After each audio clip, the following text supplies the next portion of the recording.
जय जोहार, जय झारखंड। झारखंड वीईओ प्रखंड शिक्षा अधिकारी। जब भी आप YouTube स्क्रॉल कर रहे होते हैं, कोई भी YouTube चैनल चलाते हैं, या किसी भी एजुकेटर से पढ़ रहे होते हैं, या फिर आप किसी कोचिंग संस्थान में गुरुजनों से मिल रहे होते हैं या क्लास कर रहे होते हैं, आजकल झारखंड में क्या चल रहा है? झारखंड में बीईओ की वैकेंसी का खुमार चल रहा है। तो आखिर ये बीईओ है क्या? क्या मैं अप्लाई कर सकता हूं इस बीईओ के फॉर्म को? सर, क्या मैं अप्लाई कर सकती हूं बीईओ के फॉर्म को? सर, मेरे दिमाग में बहुत सारे क्वेश्चंस आते हैं। सर, मैंने बीटेक किया है, मैंने बीबीए किया है, मैंने एलएलबी की है, मैंने बीएससी एग्रीकल्चर से की है। क्या सर मैं एलिजिबल हूं बीईओ का फॉर्म फिलअप करने के लिए? सर, मेरी उम्र 40 क्रॉस कर गई या मेरी उम्र 35 क्रॉस कर गई, क्या मैं एलिजिबल रह गया हूं या रह गई हूं बीईओ के फॉर्म की तैयारी करने के लिए? सर, मैं तो 21 भी नहीं अभी पार हुआ हूं, तो क्या मैं फॉर्म फिलअप कर सकता हूं? इन तमाम क्वेश्चंस पर आज लगेगा फुल स्टॉप, क्योंकि मैं आप सभी लोगों के लिए लेकर के आया हूं एक जिंदाबाद सेशन। चलिए शुरू करते हैं सेशन की तरफ। नेक्स्ट आइए बात करते हैं आप सभी लोगों से। दोस्तों, सबसे पहले मैं योग्यता संबंधित आपके डाउट्स को क्लियर कर देता हूं। दोस्तों, एक होती है अधिमान अहर्ता, मतलब आपके पास जो अहर्ता है उससे ज्यादा अहर्ता होने पर बेनिफिट मिले, और मिनिमम क्वालिफिकेशन उस फॉर्म को फिलअप करने के लिए क्या होनी चाहिए। देखो दोस्तों, हमको समझना होगा अगल बगल के राज्यों से। उत्तर प्रदेश की अगर मैं बात करूं आप सभी लोगों से, तो उत्तर प्रदेश में जब भी बीईओ की वैकेंसी आई है, हाल फिलहाल में 4 साल 5 साल पहले आई थी, तो उस बीईओ की वैकेंसी में बीएड और ग्रेजुएशन मांगा गया था। आपकी जो नियमावली बन रही है उसमें भी बीएड और ग्रेजुएशन मांगा गया है, लेकिन बिहार में सिर्फ ग्रेजुएशन मांगा गया है। इस बात को आप लोग क्लियर हो चुके हैं। अब मैं बात करता हूं आपके पास कौन कौन सी ग्रेजुएशन है तो आप एलिजिबल हैं। तो देखिए दोस्तों, आपके पास बीए है। बीए किसी भी सब्जेक्ट से हो चलेगा, चाहे आप एसएसटी से हो, ज्योग्राफी से हो, हिस्ट्री से हो, या आप हिंदी से हो, संस्कृत, किसी से भी हो, बीए हो।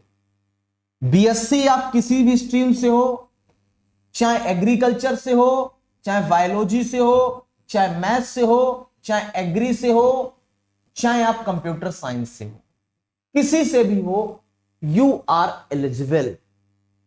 आगे बात करें, अगर आप बीटेक हैं तब भी आप एलिजिबल हैं, बीटेक हैं तब भी आप एलिजिबल हैं। अगर आप बीबीए, वीसीए, एलएलबी, तब भी आप एलिजिबल हैं। लेकिन यहां पर एक कंट्राडिक्शन ये आ जाता है, इसको मैं अंडरलाइन कर देता हूं। एलिजिबल तो हैं आप, लेकिन यहां पे तो आप डैम श्योर एलिजिबल हैं, लेकिन यहां पे आकर के थोड़ी सी दिक्कत आपको देखने को मिलेगी। अभी समझा देंगे आपको। 10-5 मिनट की वीडियो से आपका 10-5 मिनट से आपका एक पाथ डिसाइड हो जाएगा कि इस वैकेंसी को तैयारी करें कि ना करें। समय दे दो 2-4 मिनट का हमको।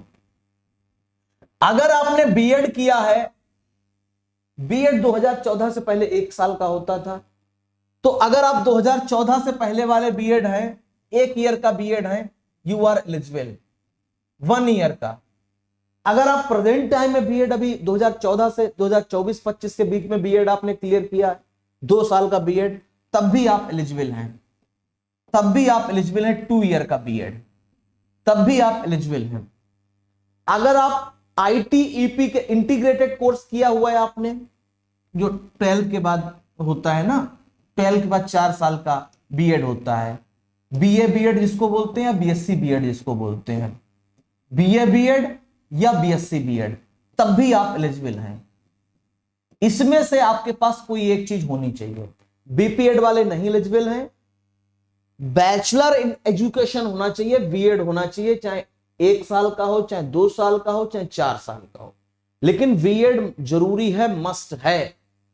अब बात यह आती है कि जो बीबीए वाले हैं, जो बीसीए वाले हैं, ये बीएड ही नहीं कर पाते। तो ऐसी कंडीशन में जब बीएड ही आपके पास नहीं है तो बीबीए हो चाहे ना हो कोई मतलब नहीं। बीटेक, बीएससी, बीए वाले जितने भी अभ्यर्थी हैं ये सारे के सारे प्लस बीएड होना चाहिए। You are eligible for this post, आप बीईओ की पोस्ट के लिए एलिजिबल हैं। एक आयु संबंधित भी मैं बात कर लेता हूं, आयु सीमा संबंधित।